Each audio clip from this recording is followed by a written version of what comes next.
आप उन चंद बच्चियों में से थी जिनको अपनी फुप्पो पसंद होती है। आपको अपनी फुप्पो पसंद मुझे अपनी पप्पा एक्चुअली बड़ी पसंद है। और इतनी पसंद थी कि आप एक बार घर से भाग के फुप्पो के पास चली हाँ, ये सच है। और फिर सब बल्कि पुलिस तक बात पहुंच गई। मेरा जो बचपन है वो मेरे कज़न्स के साथ बहुत ज़्यादा गुजरा है। तो मैं दोपहर का वक्त था, ऑलमोस्ट असर का वक्त होगा, तो मैंने जाके अपने ड्राइवर को बोला कि आप मुझे पुप्पो की तरफ छोड़ आएँ। तो उन्होंने कहा नहीं मैं नहीं अभी छोड़ कर आ रहा, मैं अभी थोड़ा सा बिज़ी हूँ। तो मैंने कहा आप नहीं छोड़ कर आएंगे तो मैं खुद चली जाऊँगी। उन्होंने कहा बच्ची है कहाँ जाएगी, उन्होंने भी कहा हाँ ठीक है जाए हम। तो मैं यहाँ से निकली और मैं जा रही थी, थोड़ा सा मैं आगे गई और उस वक्त कोई ऑलमोस्ट मगरिब का टाइम हो रहा था।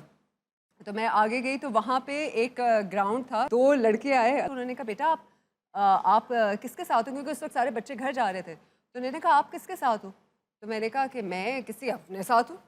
तो जाहिर मेरे साथ है, तो उन्होंने कहा कि आप कहाँ जा रही हो, मैंने कहा पप्पो की तरफ जा रही हूँ।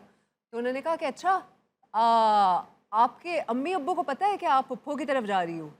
तो तब मुझे एहसास हुआ कि अम्मी अब्बू को तो पता ही नहीं है। तो मैंने कहा लेकिन फिर याद रखना वापस पप्पो की तरफ छोड़ के ज़रूर आना है तुमने। उन्होंने कहा ठीक है सही है। तो उन्होंने बिठाया और उन्होंने कहा चलें घर चलते हैं, घर का रास्ता आता है, मैंने कहा बिल्कुल आता है। हम घर पहुँचे, मेरे घर पे ऐसे जैसे कोई अल्लाह माफ़ करे कोई कोई जनाजा हो रहा हो, खाली घर, अंधेरा।